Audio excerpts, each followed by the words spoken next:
You're tuning in to the Bueno Power Hour podcast.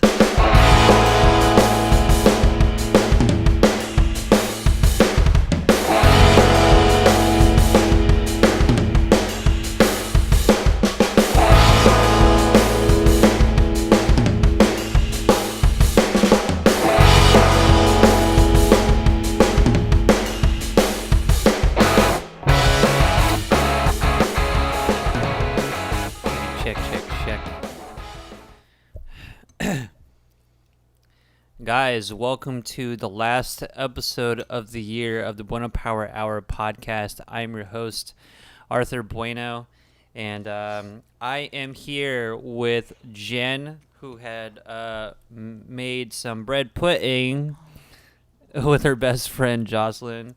What's going on, Jen? How you doing? It's really hot. Sorry, the bread pudding. The bread pudding is hot. I'm going to try this out real quick. Doing well. I slept very well last night. Okay.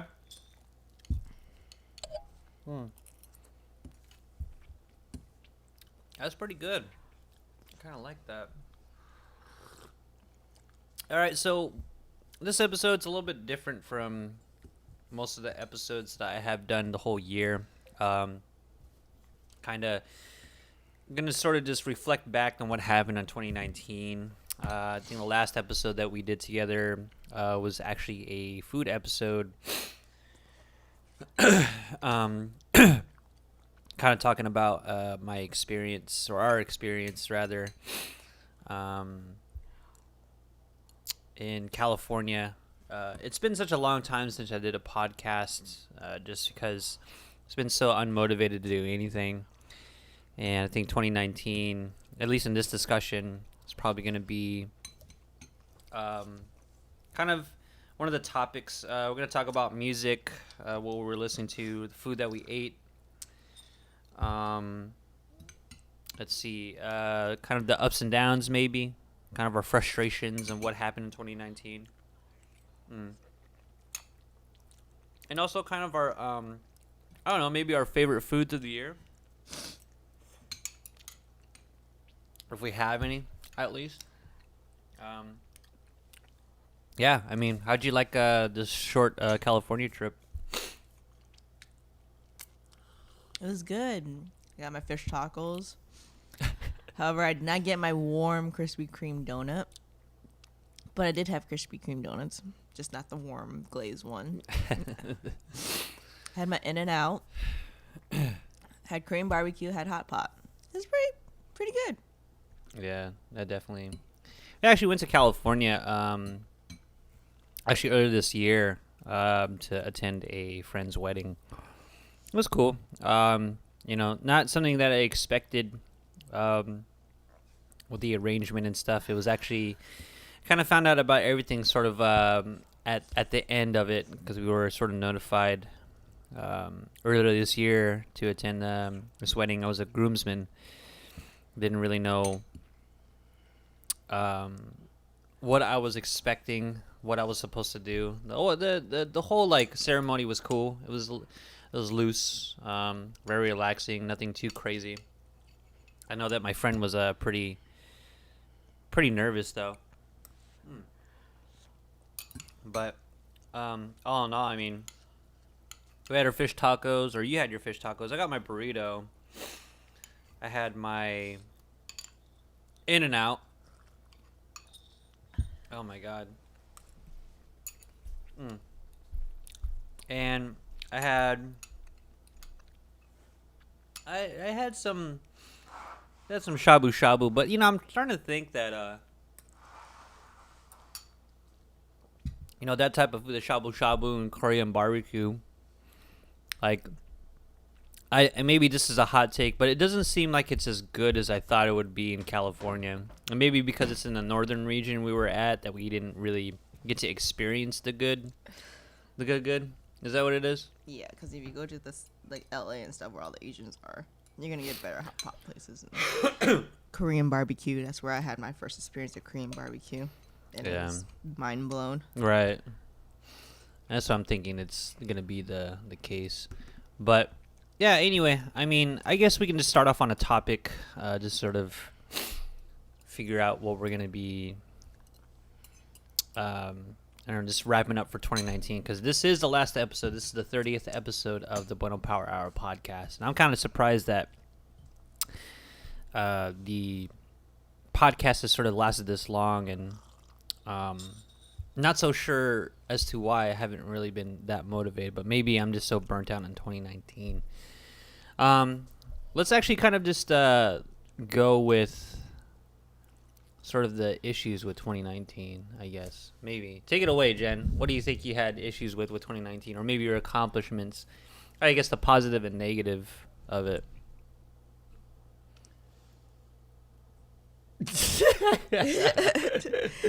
I feel like there was a lot of disappointments in 2019, but for some reason I cannot think of it right now. And I know I've been really busy this year, and I'm at a point of age where everyone's getting married. You know, I was also part of a wedding as a bridesmaid, and they were completely opposite worlds from the one we went to recently and the one I had to be a part of in June, as I had to take a lot of help into that. And Arthur just had to show up on his. Which, that's what the bride told me all I had to do was to show up, but it turns out I had to do a lot more than that. But it was opposite worlds of how everything got organized. And I realized that people, if you guys get married, don't cut too many corners. Yeah. It just becomes really exhausting on yourself and Yeah. everyone else around you. Yeah, absolutely. If you cut corners. Yeah. I know it's expensive. Weddings are expensive. I get it. But sometimes it's almost worth the price. Right. Yeah, there's a lot of pressure, you know, and a lot of that money coming out of your pocket. But I don't know. I mean, I can't really think of anything really negative, huh? I think, well, there was some news on the K-pop world. Oh yeah. Oh, we can definitely dive into that. Yeah. So if you didn't know, the K-pop world in Korea, they're having little mental issues going on. I think 2 celebrities committed suicide. Yeah. This past year. It's really sad because we thought we learned from it from last year, actually from 2 years ago, when a huge celebrity committed suicide. But obviously it's not proven. These celebrities keep killing themselves thinking it's the best way out. I'm not sure what it is, but it's very sad to read these news. Yeah. I think 2019 is definitely a year about, like, I mean, it should be every year, but it should be kind of the focus of, like, mental health. And I feel like, honestly, especially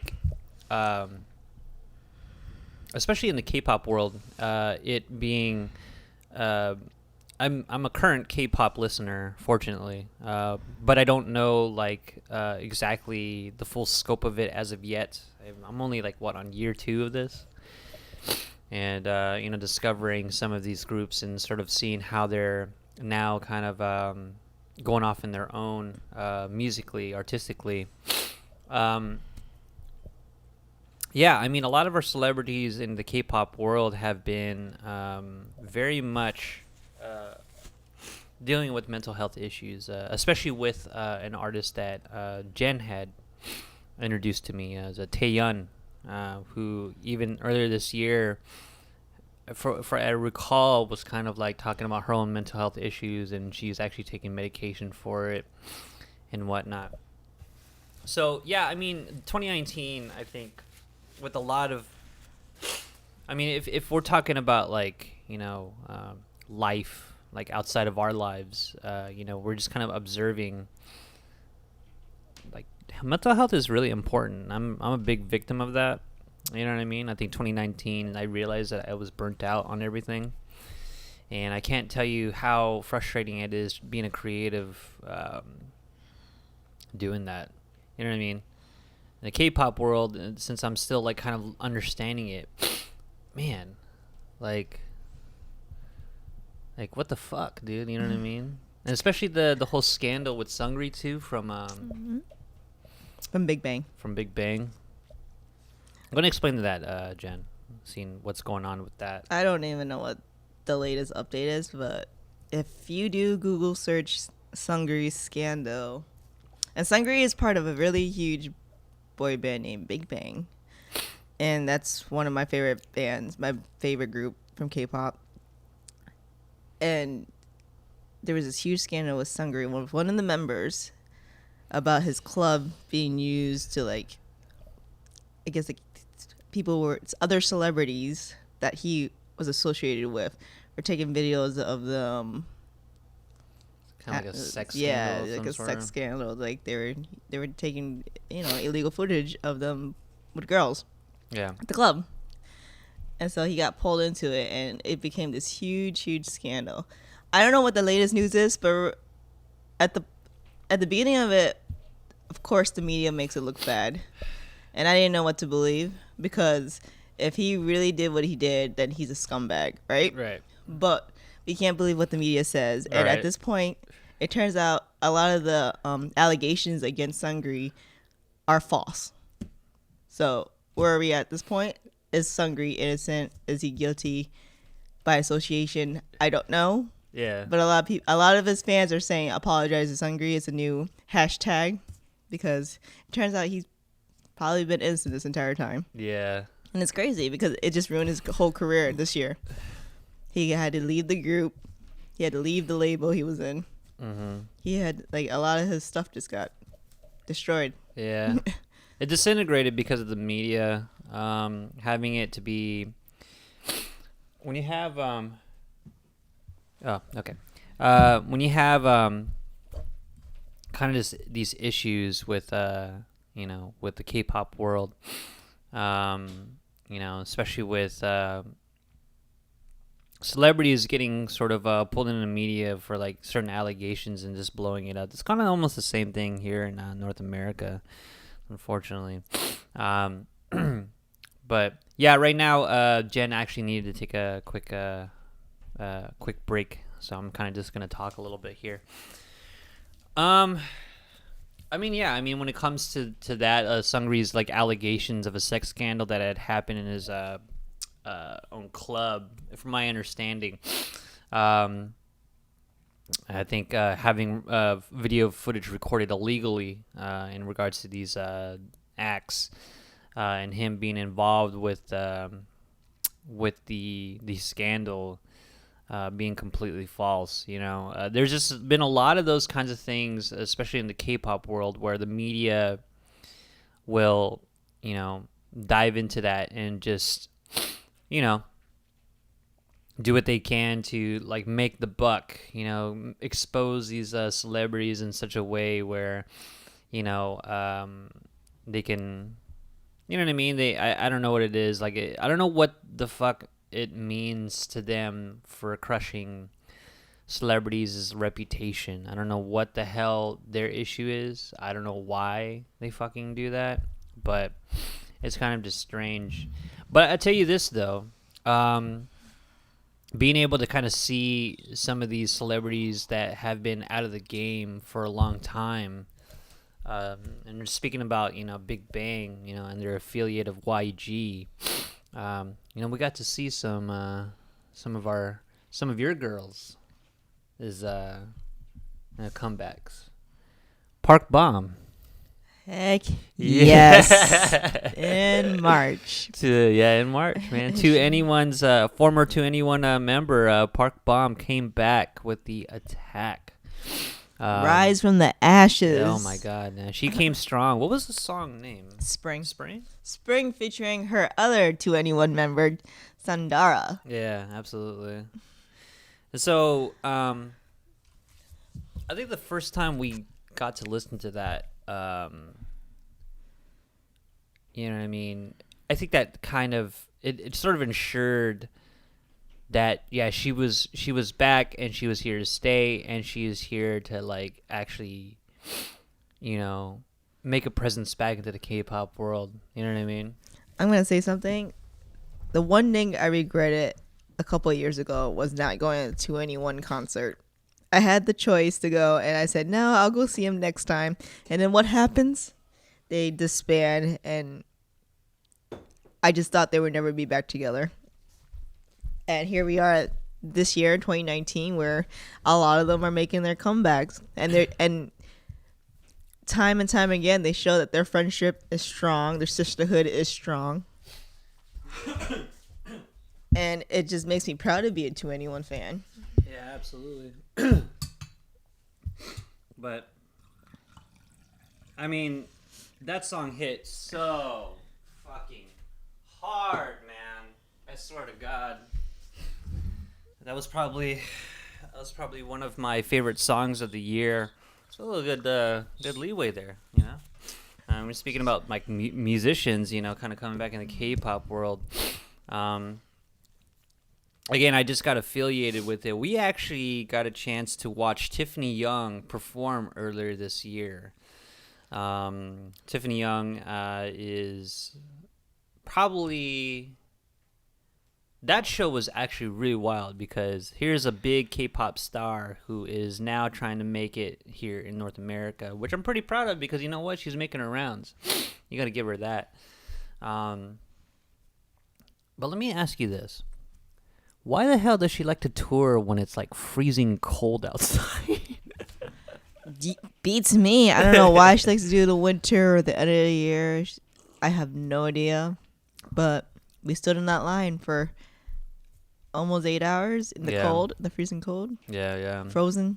Yeah. From head to toe. Yeah. We were able, Jen was able to get VIP passes for that concert. And we were able to actually say hi to her, hug her, talk to her for a little bit, and take a picture with her. Obviously, it was short, but that whole concert, we were able to like kind of see her like right there, like in the front. It was definitely more intimate, this concert, because it was more of a what do they call it? It wasn't really a concert. It was like the tour was kind of like a show. It was a showcase. Showcase. There we go. It was a showcase. So it wasn't just her singing all her songs. She actually took a segment and started talking to all of us and answering questions and stuff like that. So it was definitely more intimate. It was definitely a smaller venue, and it was amazing. It was something like I guess she did a tour earlier too. She just recently finished another tour, which was more concert driven. So it was more of her just singing all her songs and performing compared to what we experienced earlier this year, which was her actually sitting down and having an intimate moment with her and her friends. I think that was probably the better of the two. Because on the concert portion, or later on, when she did her tour, I think in November or October, I'm not even sure. I think it was November. I got all my timeline mixed up. You know, it was kind of a vulnerable, I guess, image of Tiffany. I mean, I can tell that she wants to say a lot of shit about the K-pop world. She doesn't want to hold back, but she's like waiting for the moment where like I guess all her girls are out of like, you know, the industry and actually making money on their own. But I doubt that that's going to be kind of the case, you know. I don't think Taeyeon or Yuna's going to leave that label anytime I don't think soon. So, yeah, those two are the ones that makes the most money. Right. There's no reason for them to leave. No one's ever going to pay them as much as SM Entertainment. Yeah. But that's a whole nother story. Yeah. That's unfortunately, you know what I mean. Yeah, we got to see Tiffany Young, and I keep forgetting that Epic High released a new record, Sleepless in and Blank.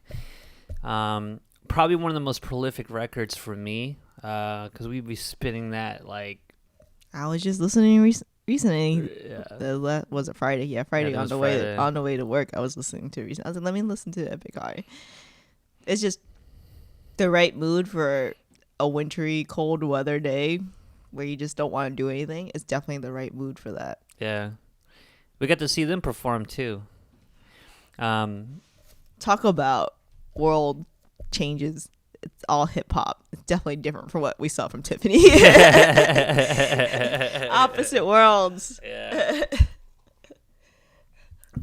Yeah, Tiffany. She's all like, yeah, you know, lips on my lips and look at me. Epic High's all like, yo. I'm fucking drunk, depression, you know, trying to get through life. Spit out all these fucking lines. Yeah. But they played the hits, like the only records that I really know of Epic High is Sleepless In and the record before that. What was that called? Um, we made something beautiful or something like that. Is it that? Hold on. I gotta fact check. We did this. something beautiful or something like that. Yeah. Let me just put this up into freaking. There we go. We've done something wonderful. Is that what it is? Yeah, we've done something wonderful. Man, I'm totally not. That's a on my really good game. album. Yeah, it's a great album. But yeah, the newest record that they released, "Sleepless In," is probably one of the best records I've listened to, and I think my whole sort of approach in music has really changed this year. Really hip hop and R&B based, and I think it's because I've listened to records like Chan, records like Earl Sweatshirt's "Feet of Clay," Makhami. Just recently listened to a cool bedroom dream pop record from the artist Bronny. And, I don't know what it is, maybe because I'm getting older, but I'm kind of getting more into the melody of things. I'm not really necessarily focused on, like, screaming and, like, metal riffs and stuff like that these days. Though that I love my fix on those. That's not kind of my forte right now because I'm noticing that my guitar playing has changed kind of drastically. I mean, I don't know about Jen though because like a lot of her world is centered around like the K-pop world. But I know that you had listened to some cool Spotify artists. Yeah, I mean, every once in a while, I get a little bored listening to the same stuff or the same playlist on Spotify. So I'll go to my Discover Weekly and I'll get some interesting picks here or there. And I listen to artists called like Persona, something like that. Some female artists. I definitely don't remember. I think it's Persona. Oh, phone. Yeah. But I do like that melodic kind of music too. And I like it when the vocals really fit it. Yeah. I think that's kind of one of my things that I'm really into right now is like sort of and I think K-pop had really helped me out this year to sort of identify like how I play as a musician. But there was one actually artist that Jen had recommended me. She's a Japanese artist. Freaking Riri. And Riri, is that her name? Man, we're like fucking up. Okay, I'm sorry. The song was Persephone, but the artist is Yumi Zoma. Yumi Zoma? Yeah. Oh yeah, that one's really good. That was really good. Yeah, right now the one that I'm looking at is Riri. She's this Japanese artist that I really got into. When she actually sent me the link on that, and really kind of spun that for a little while. But I noticed that like a lot of my musical taste has really changed over the last few months. Really, this whole year, honestly. We got to actually find a lot more artists this year because of the Spotify playlist than any other year, I think. I don't think there was a lot of math rock emo bands that I really got into. It's almost kind of like the same, like at this point. I would reflect back on some of the old stuff that I've been listening to, Dashboard Confessional, Further Seems Forever. This is stuff that Jen unfortunately doesn't really know about. Because I'm like kind of diving into her world and kind of understanding the whole pop aspect of stuff and seeing Boa. Can't go wrong with Boa. Ailey. Can't go wrong with Ailey. I mean, I love Ailey's latest record. I'm not gonna lie. You know what I'm saying? I mean, when I first heard it, I was like, this is all right. And then for some reason, I kept going back to it. And it's good. It's so good. If you like that dancey EDM kind of track, her vocals are amazing for it. I'm just gonna say it. It really gets you moving. Yeah. We can't forget about CL too.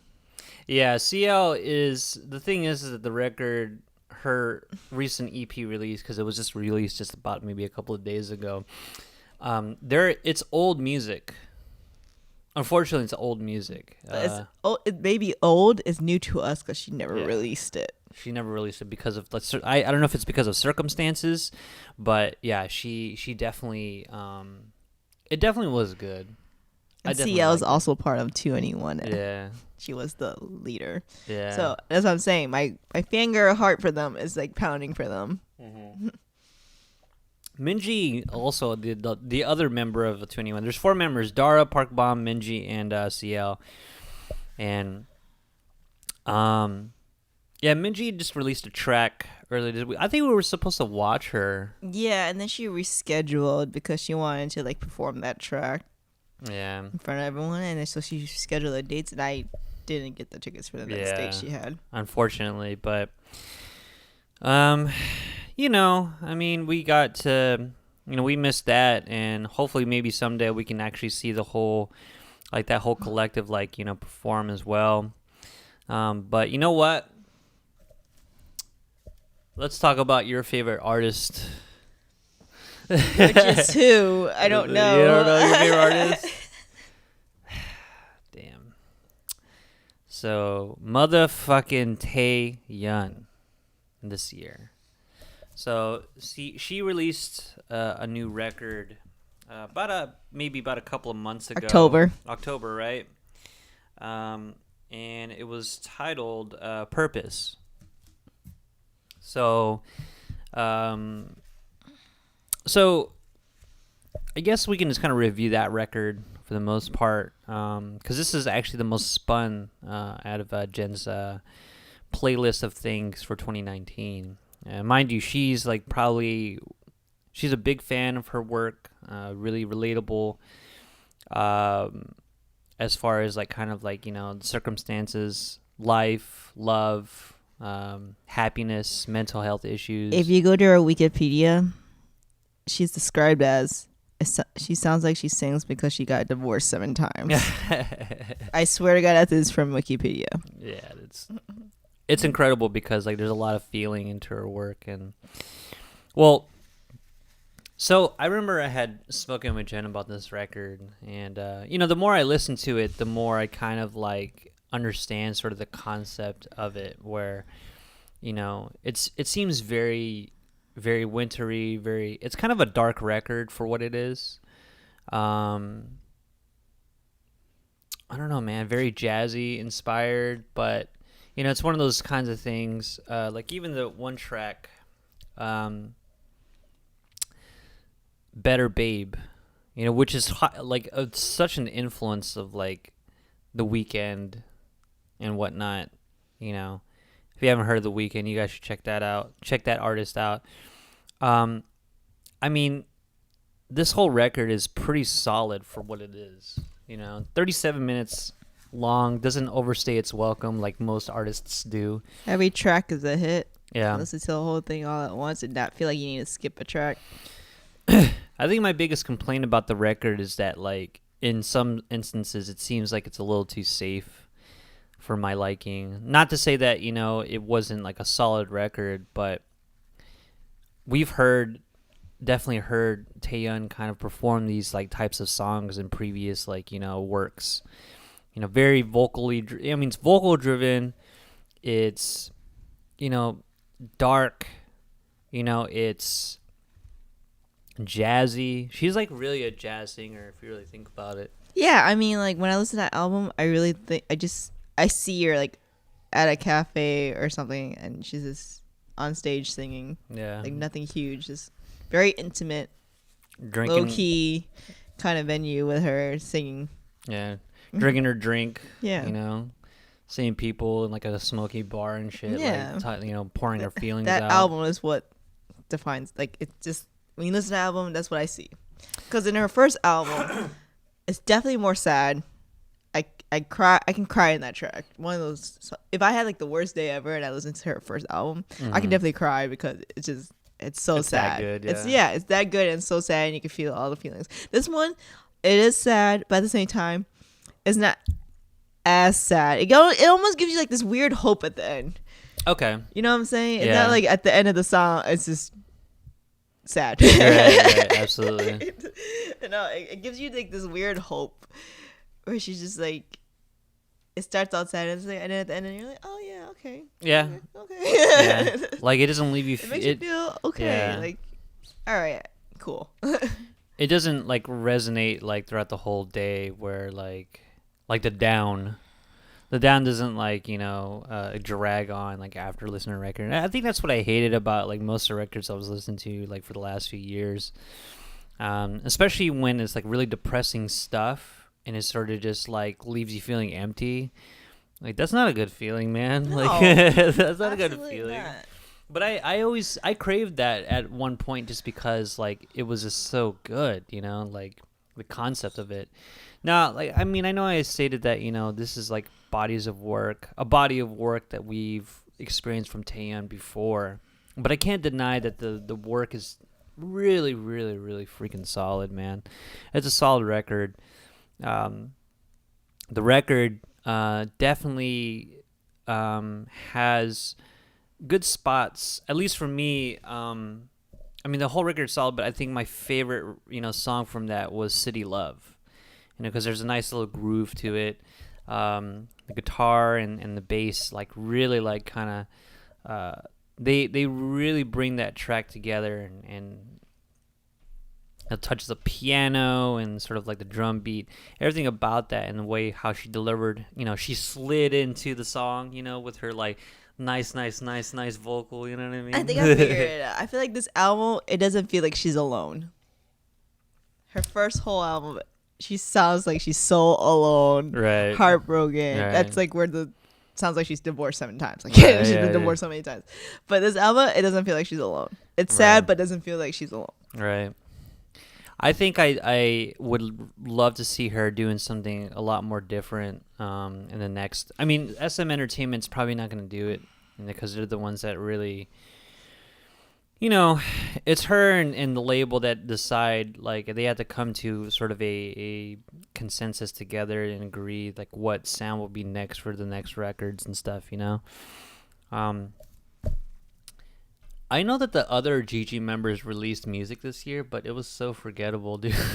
It'd be like a track here and there.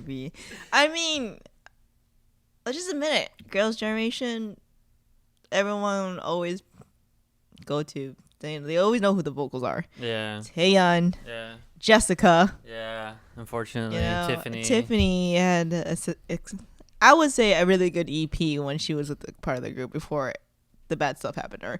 But her EP was hella good. I Just Want to Dance. Mm-hmm.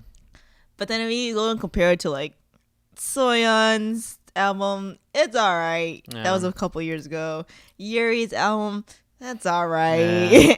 It's just freaking ballads, man. Yeah, the tracks that Soyeon released, it's okay. Yeah. It's nothing to hit. Like, I don't go back to them. I don't either. I mean, I will admit, I do go back to Soyeon's every once in a while because she does have a few hits where I'm just like, okay, yeah. Yeah. But then you hear like Yuna's, that's alright. Yeah. Like, honestly, I want to hear something from Sunny.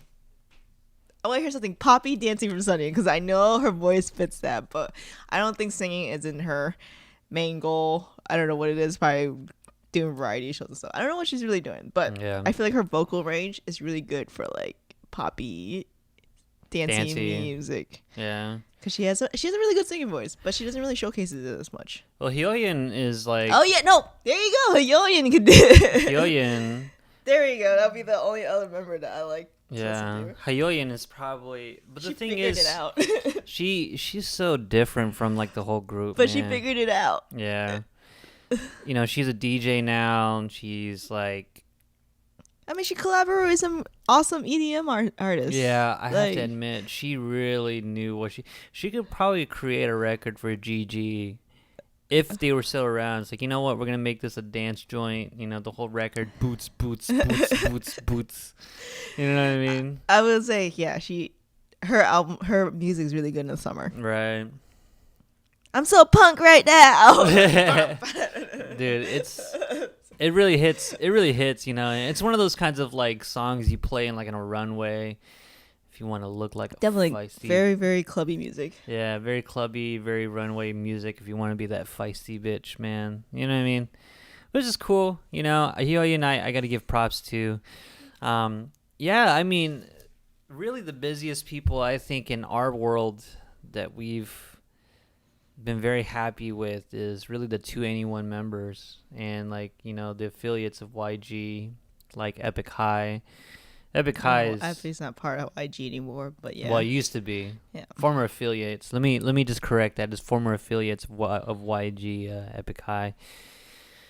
It's unfortunate, man. It's unfortunate how like that whole thing. Blackpink. We don't really listen to Blackpink as much anymore. I mean, they started. No, I didn't really like them in the beginning either. It was like this weird middle part where I did like them when they started.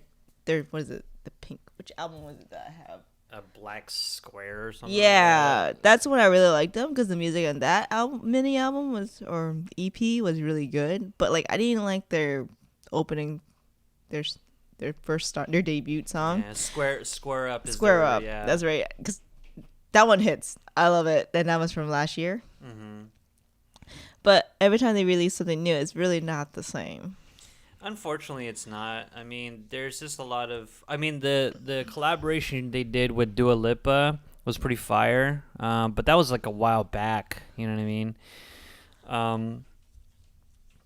Yeah, I mean, I follow Rose and Jenny and Jisoo and Lisa, pretty heavy on like Instagram and stuff. But the problem is that when you look at their catalog, right? I'm looking at it on my phone. Square One, 2 songs. Square Up, 4 songs.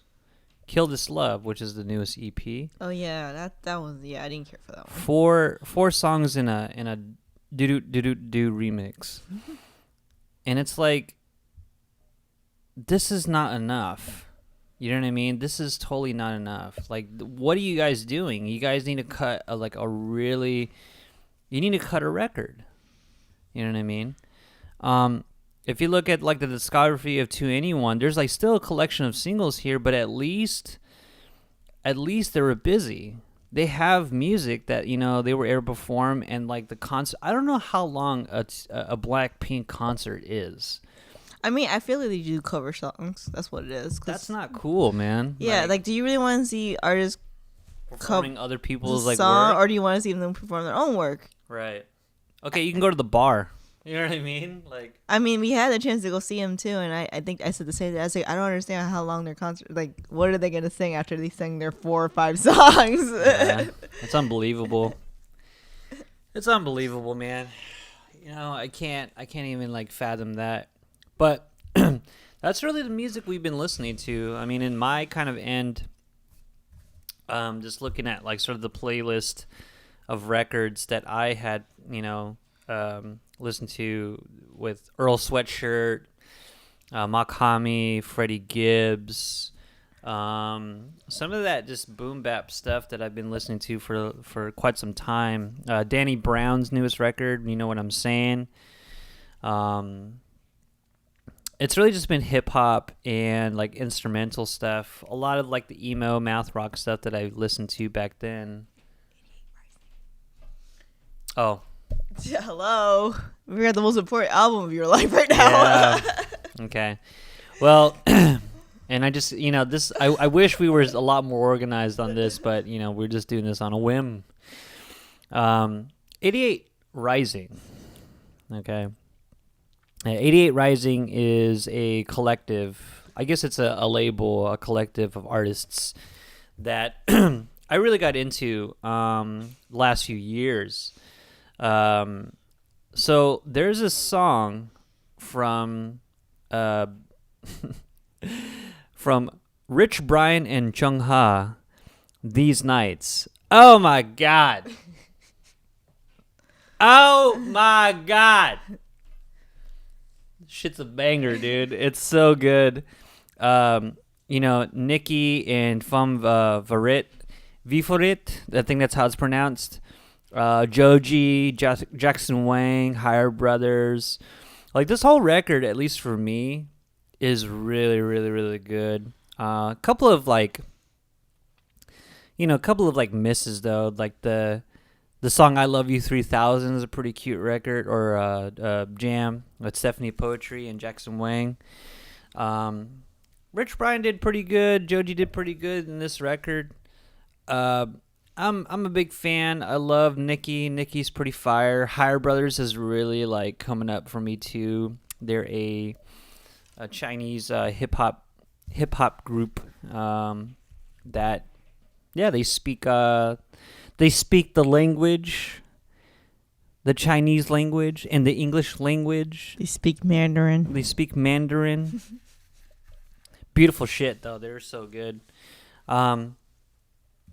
That's all I can really think of musically, man. That's kind of like how I sort of like enjoyed 2019 this year. There was some pretty solid releases, especially yours for Taeyun. I think that was the one that you were like kind of looking forward to the most because she had not released anything for like a year and a half. No, she did her Japanese stuff. Did she? Remember, her Japanese was last year. I don't like that. I mean, I did like that album. I did buy it. But yeah, I mean, I also touched back to my roots. I actually went back to go find some old Chinese goodies because me and Brett were talking about it. And I actually made a playlist on Spotify with all like Chinese classics. So yeah, I had a nostalgia moment. I mean, I also started going back to listening to Utada Hikaru. Oh, yeah. Because she released a concert special on Netflix. Yeah. And I forgot how good she is. So I definitely started listening to her again. Oh, man. I think I got into city pop this I think the tail end of last year and this year. I think city pop was actually a big thing for me.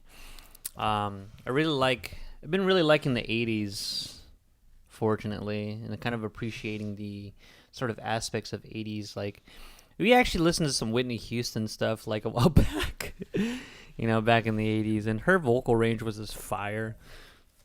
I mean, anything else about the music world that we can talk about? Oh, Mariah Carey's.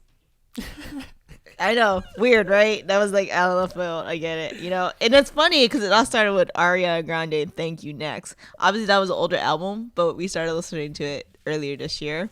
Yeah, and we really enjoy listening to it. Yeah, it's such a sad record, though. It's a little too heavy for me to listen to. But then it was released in 2019. Okay. So it wasn't that old. It just felt like old because I guess everyone already heard it and we just decided to hear it. Yeah. But we did listen to Mariah Carey's album. And that's a throwback. It's a throwback. It's really strange. It's it was like going back to the 90s, early 2000 again. Yeah. It's really strange. But if you're into that, definitely take it, She went to she really kept it safe on that record. I don't think she should. I mean, I think that was the best plan for her. I don't think she should go outside of what she knows. Yeah. Because she can't hit those notes anymore. Yeah. She can't, what else can you, I mean, I did like Obsession. I love that song by her. But let's admit it, she should just stick to what she knows. Because she gets a little too crazy when it's outside her realm. Yeah. Not very good. Not very good, unfortunately. Oh, man. I'm just looking at all these records and kind of reflecting back. I think I need to go get. Well, I did at least for me. I guess I can just talk about what I listened to, even though I kind of like addressed it on some of the hip hop stuff. If it were for screamo or emo records, probably the only ones I can think of as of right now is Loma Prieta, and Jerome's Dream. I followed Jerome's Dream for quite a while. Got a chance to talk with them. Seeing them play here in Connecticut. That was actually a solo gig that a solo mission for me. Jen's not very much into hardcore at all, and that I don't blame her. But yeah, man. I mean, that's kind of what I guess got a chance to listen to. I think that's about it for me in music, I'm kind of just like drained from like 2019's like musical. I think trap is starting to like disintegrate. I think we can leave that behind on the 10s. But let me tell you something though. Let's talk about some fucking food, man. Let's talk about food. Let's talk about food. So, guess what I had for the very first time this year? You had something for the very first time this year? I don't. Junior's cheesecake. It's not even from like the real Junior's cheesecake place, but from like the store-bought Junior cheese, like you know how they sell it to like stores and stuff like that. Yeah. So like the frozen, not even frozen, but it was just prepackaged already. It's not like from the actual bakery shop. Unfortunately. Well, let's just kind of just, go from the jump. So when it comes to food, and there's a reason why I'm kind of talking about it is because me and Jen actually moved in together this year. It was probably one of the most positive things that had happened to both of us. After the wedding I was part of, we had to move in. That's how stressful I was. It was so stressful. You know what I mean? Kind of going through that. Yeah, I mean, food was sort of a thing that this is Jen's kind of like wheelhouse. You know what I mean? Jen really kind of reigns supreme in the kitchen. I'm usually her sous chef, cutting up the vegetables, cleaning them, chopping them up. But there are a couple of things that I didn't realize that I could cook. Lasagna. Made lasagna. Made mushroom risotto. Made mungo, which is a Filipino dish. Jen wasn't able to eat that much of it at the time I cooked it, unfortunately. What was that lemon pasta that I made? You remember? It's not pasta limon. Is it pasta limon? No? It was the mushroom one. It was like mushroom pasta. Yeah. Yeah, it was mushroom pasta. I just told you to add lemon to it, so it has like the tanginess to it. I swear to God, I feel like every pasta dish like a creamy pasta dish should always have a nice squeeze of lemon at the end of it. Just to give you that freshness. Right. This is how I always take it as. I mean, like, I love that little. Yeah, right. We subscribed to the Bon Appetit magazine, so we had actually tried some of that. What were you gonna say though? I was gonna say, I mean, earlier this week you made tomato soup. You cooked for me the entire week. I know. I was on vacation. You made tomato soup with goat cheese, like homemade tomato soup, which is I wasn't expecting it. And then he also made a dinner. The other day he made dinner, which was green beans, tofu, dumplings, bok choy. Bok choy. But I really like the green beans, and I'm gonna ask him to make it again tonight. Yeah, those green beans are really good. The tofu portion, I actually tried to. So on that dish, I actually tried to. Okay, let's just come back real quick. Okay, this whole week I was on vacation. All right. Okay, and we just got back last week from California, and we definitely. Yeah, we just basically, did the California like jig and then just came back home. Jen had to go back to work on Wednesday. So the last 3 days, Wednesday, Thursday, Friday, I was off. And I was busy for no reason. I actually played video games and such. But the goal was for Wednesday and Thursday, because usually Friday nights we just go out to eat. I actually made dinner. So I made tomato soup, which I was hoping that was going to be really good, and thank God it was good. I took my time. I tried to put as much love into the dish as much as I could, and this was homemade. It was definitely homemade. It wasn't from a box. Wasn't from a can. You had to get whole tomatoes, tomato paste. You had to get your garlic, your onions, and stuff. Thyme. THYM.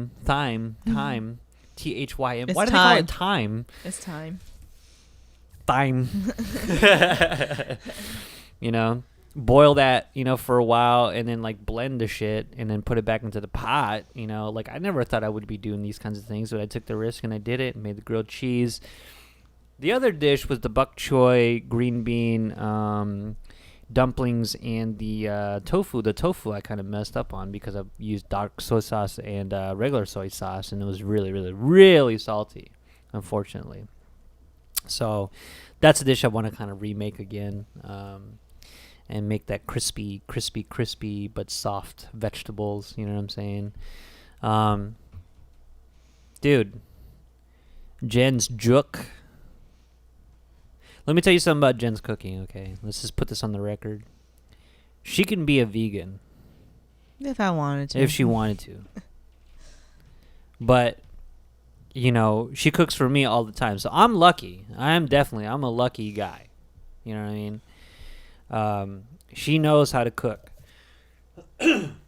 But I think my favorite dishes so far she's made was like this tomato tofu like dish. Oh, it's fucking fire, man. Most of the times the soups too. Let's see. The cabbage, man. The sautéed cabbage.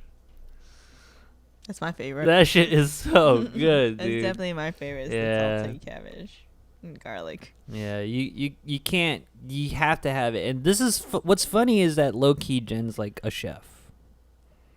She doesn't know it yet, but she's a chef. Low key. So anybody at our job knew that she knew how to cook this way, they probably would like jump on that shit like it's candy. You know what I mean? That's kind of my exciting, favorite foods at least for this year, really. Is really making food at home. It really was that. I mean, we've repeated like pretty much everything we've eaten. We got a chance to actually try out Japanese curry in New York. Mm-hmm. Akibo curry, right? Mm-hmm. We went with our best friend Oliver. Dude, that was a late night jig too, and that like it's open to 4 a.m. on the weekends. Fucking so good. We ate that. What else did we have? We had the yakitori. The yakitori. We had Korean barbecue. We had the Michelin star Korean barbecue, which was all right. It was actually one of our least favorites. Yeah. And then we also had one of my favorite restaurants, Butter, in Midtown. It's owned by the known chef Alex Groshelli. If you don't know her, she's really popular on the Food Network, and she's one of the Iron Chefs on the show. What else do we have?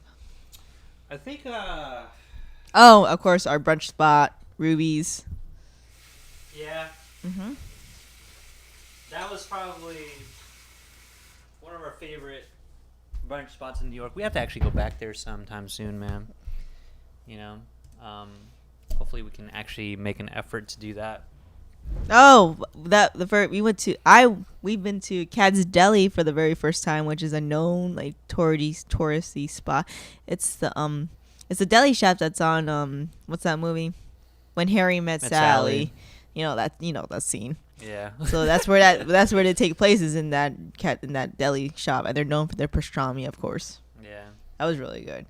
Even though it was a huge line, we waited it looked like a huge line, and we were going to wait forever. It actually didn't feel like forever. Yeah, it was pretty fast. Those people that actually were, chopping it up, or for the sandwiches, whatever, pastrami. And it was definitely worth it. Yeah. You're not a pastrami type of person. No, I don't. That's not the sandwich I would choose. I'm a roast beef kind of girl. Yeah. So pastrami, because I think sometimes I find pastrami to be a little too salty for me. Yeah. And it's like too much meat, because they pile it on there. Mm-hmm. And I don't really like it when it's too much meat. I usually like a roast beef Rachel, which has like coleslaw and roast beef. Right. But we're at Cat's Deli, we got to get the pastrami sandwich. Absolutely. And it was worth it. Definitely good. Melts in your mouth. So, again, that's kind of the things that we've eaten over the last, over the year. I don't know, man. I mean, I guess this is sort of... I think my favorite foods were the foods that were made at home. That's probably the best ones that I think we got a chance to do is just well, yeah. I mean, when we had the chance to make the food, I think that was what my favorite foods were. So, cheers on that, man. So we're gonna kind of just leeway into some of the last subjects here, I guess. So we're gonna just kind of talk about let's talk about some video games this year. So, kind of moving, into this kind of subject. I played a lot of fighting games this year. I just started playing Street Fighter V earlier in August. Got into playing Soul Calibur 6. Let's see. Still played Super Street Fighter 2 Turbo. But one particular game that now sort of expanded to other games for me was the King of Fighters series. And really got into that, playing with my Hitbox controller that Jen bought me for my birthday. I really appreciate that, by the way. I'm glad that Jen actually started playing fighting games again, too, because I bought her a fight stick this year, which needs to be modified. With Taeyeon's face. You don't understand. I'm really obsessed with Taeyeon if you didn't get it. There's a poster in the living room. There's 2 posters in the bedroom. My phone case is Taeyeon. My phone wallpaper is Taeyeon. Everything is Taeyeon. I'm just going to say that right now. On a record. I guess, what's your favorite games for this year? I mean... what games did I play? I'm looking over at my collection. I beat Fire Emblem. That was a really good game. Like, it was definitely a game I didn't expect myself to beat it so fast. Yeah. It like sucked me in, and and these games take forever to beat. It's all about strategizing, and sometimes I just give up on these games, or I just take a break and I go back to it. I take a long break, but no, I committed to Fire Emblem to the end. And it was a really good game. It's like a mixture of Persona meets Fire Emblem. It was really good. And yes, I was Team Red. I forgot what her name was, but I was definitely Team Red. Just like everyone else. I beat Link's Awakening, the remake. 20 years later, I finally beat that game. So let me tell you a story of this game. So I had it for the Game Boy Color. And I was on my way to beating it. I can't even tell you where I left off. Dungeon number 7. As a kid, that was probably the hardest dungeon because it was really, really confusing. And if you know, you know. So I was in China. My parents took us to me and my brother to China for a month to go see my family, my uncle, aunt, everyone that we don't really see. And I took my Game Boy Color. Hello, I'm in a country that I'm not very fluent in the language. So I had to keep myself occupied somehow. So I took my Game Boy Color with all my games, and I was like, I'm going to beat Zelda and stuff like that. Great. I was on my way to doing it, and like I said, I was stuck on Dungeon 7. And one day, to be honest, I think I'm related to them. I think he was our cousin or something like that. But I didn't really catch what my mom said. But one day, my cousin, quote unquote, I think he was. He's little, younger than me. So at the time, I was 10. So he was younger than that. He was probably like 6, 7, 8, maybe even 8. Yeah. He was smart enough to know what he was doing. Yeah. So he basically stole my game cartridge. And I never saw it again. I mean, like, it was heartbroken because I couldn't beat Zelda. I was really stuck at Zelda. And and it was last year I bought the actual game cartridge back again. Mm-hmm. And I couldn't just start it up from the Game Boy Color. I just wanted the cartridge because I still had the box. I still had the empty case for it and everything. I just wanted to put it back into my collection is what I really wanted to do with it because I don't know where my original game was. And I know it was you, dude. I'm not mad anymore, but I know it was you that stole my game. Right. So probably still on Dungeon 7. So the Switch released the remake of it. And of course, I hopped onto it and got it. No, did you buy it from me? You bought it. Yeah, I did. So he bought it from me, and it is a really good remake. It's so nostalgic. It's so cute. I beat it within a week. I actually beat it within a week. 20 years later, I finally beat this fucking game. Like, that's how long it's been, and I still it it was crazy how I still remember where everything was. Yeah. Like, I knew exactly how the story went and everything. And when I got to Dungeon 7, of course, I had a little... I didn't know exactly what to do in that dungeon, but I figured it out. And 20 years later, I finally beat this game. Yeah. That was kind of the highlight for her. It was. Definitely. It was. I beat fucking Pokemon Fire Red. Yes, you did. I fucking hate Pokemon. Yo, the Elite Four was probably one of the worst boss battles I've ever done in my life. Mm-hmm. I will never ever play a Pokemon game ever again. He also beat Resident Evil 4. Oh god. And we actually are starting on RE2. We're probably gonna play that later today. There's a lot of games that I think Jen beat. I think you're still working on Outer Worlds. I am. I haven't picked it up back up because I haven't really sat down and played it. Yeah. Some more. But yeah, I'm on my way being that game. Other games. I thought I beat some other games. I just can't remember. I mean, we're still stuck on Monster. 500 hours later, we're still playing Monster Hunter. We beat Borderlands 1, 2. The third one we're still on right now. Yeah, we're in progress with Borderlands 3. We didn't really buy that many video games this year, like that was so hype. That I could remember at least. You beat Tomb Raider, didn't you? You did? Yes, I beat Tomb Raider earlier this year, right? Yeah, I think it was earlier. The Uncharted game. Yeah, I don't know what the fuck that name of the game is. Yeah, with the girls. Yeah, I'm not really sure. Yeah. What else did we beat? I don't know, dude. There's so many games that we have a lot of games. There's so many games. Right now, I'm on my way of playing. You're gonna check right now? Yeah. I'm playing Yoshi's Island right now on the Game Boy Advance. That's being emulated on the RetroArch, program through the PlayStation Classic. I still gotta beat Abe's Odyssey and all this. This is the problem with this, with video games these years. It's just too crazy, man. It's too crazy. There's so much going out and so many good fighting games going out. Smash. We did 100% Smash. Oh yeah, we did 100% on Smash. Damn. We beat so many games. It's ridiculous. I beat KOF 13. You beat a bunch of KOF games, didn't you? Yeah, I did. I haven't beat KOF 98 though. That one's really hard.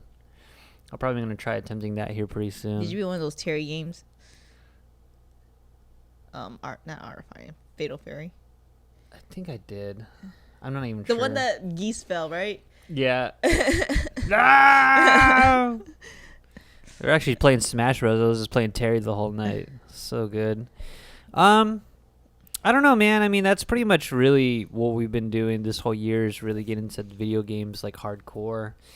But, we're kind of over the hour of this segment. I guess we can just kind of wrap it up and sort of just talk about what we hope for 2020. And I think 2019 was a pretty good year for the most part. I think we did a lot of things. We took a trip twice. We had a friend come out from far away. We attended some weddings. It was your 30th birthday. It was my 30th birthday. Oh yes, we went horseback riding on that day. That was pretty cool. That was pretty cool. I did this whole I did this whole plan of having her 30th be very special. And all the people at work were fucking it up. They don't know how to shut up. It wasn't even me asking that. They would just let it slip. It was hilarious. I'm very hyper aware of what people say. So as soon as you slip up, I'll notice. I was so fucking pissed, man. So it wasn't even me being like, so what are we doing for her birthday? Well, what are we doing? Let me know. It was literally, they would just slip up and shit. People would just slip up. It was so dumb. I think 2019 has been a very important year for me because it's a transition from living in a basement for almost 2 years to a full-fledged apartment that we can actually call home. I think this is the first time Jen actually moved out of the house. Yes, I did move from my parents' house finally. Yeah. I was just waiting for a waste time. No rush. Yeah. And she did the good thing because she saved a lot of money and all that stuff. I recommend anybody that can actually do that because it's cool. Yeah, so you can buy everything from scratch. We bought this table, we bought this couch, we bought, the bed sets and stuff like that. Yeah, we had to build everything from the ground up. So now we have a foundation. So good on that. I actually had money saved. I actually saved money this year, but then spent it because, Christmas and then the stupid, trip that we had to, kind of reroute and whatever. But that's the whole point of a savings is that when shit happens, you have the money for it, right? Right. You know what I mean? It happens though, you know what I'm saying? And I can definitely say that I'm not broke.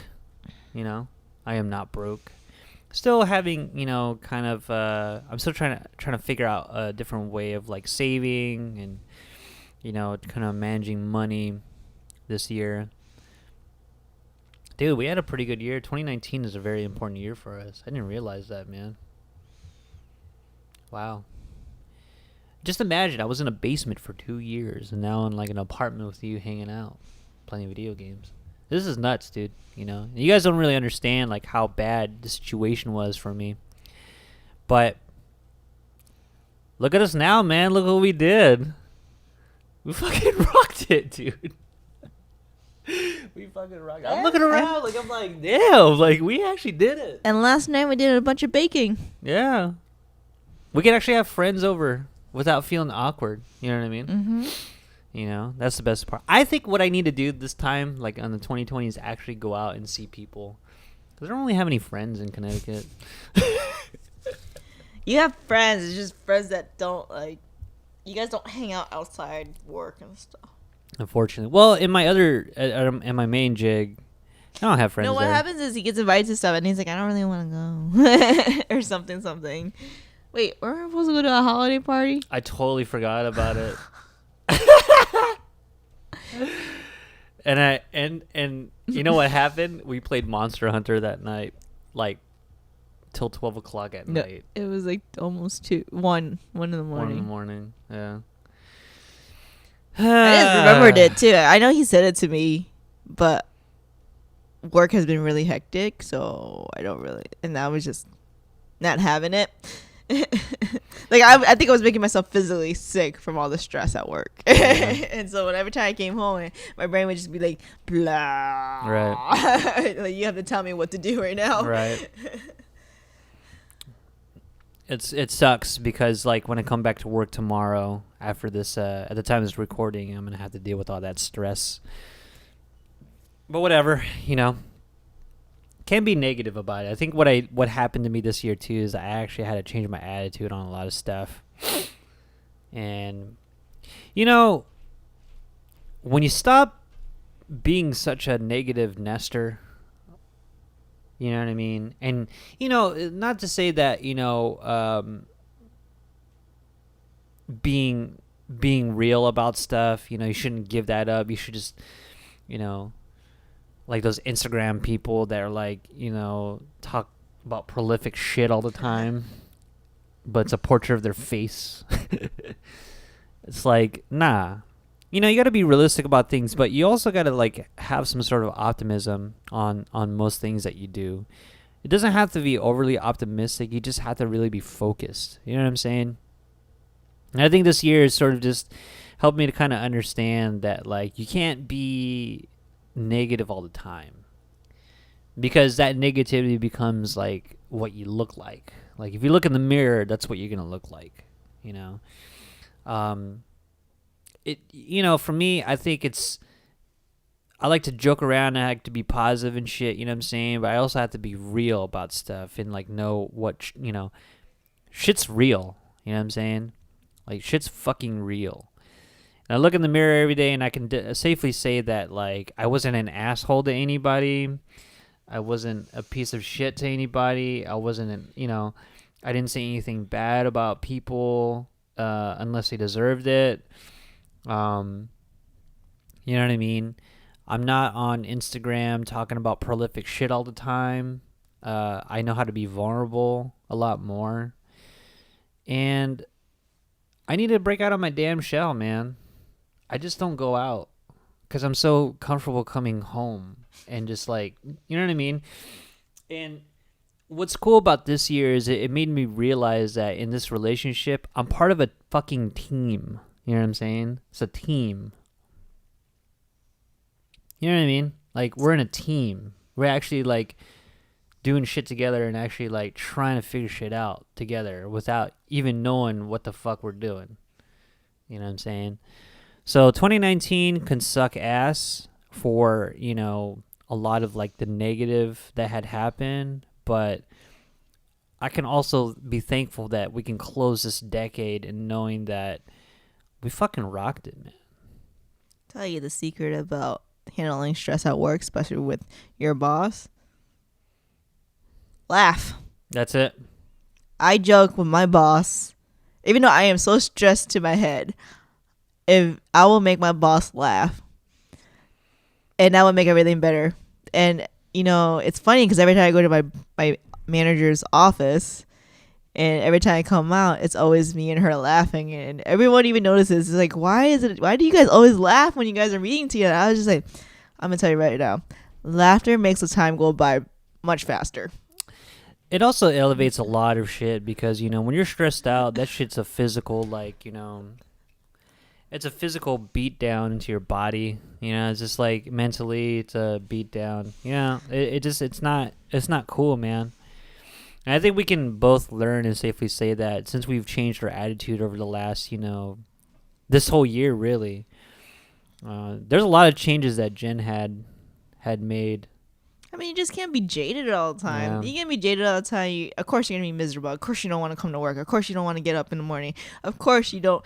And then you go home and do nothing. I can't stress that enough. You cannot be jaded every day. There'll be days where you just don't want to do it. Like, I'm gonna tell you right now, Friday morning I did not want to go to work, but there I was. And what happened? I figured out how to make it better for myself Right. by talking with people, talking to my teammates. Even though my teammates have done a lot of wrong things that morning, I'm going to tell you right now, I still made them laugh. Right. And it made me laugh, and we all were happy about it. If I could make my teammates smile and laugh, I done my job. Right. Even when I had to give them bad news. And I had to give them pretty bad news. Yeah. But if I could still make them laugh and smile, we'll be all right. Right.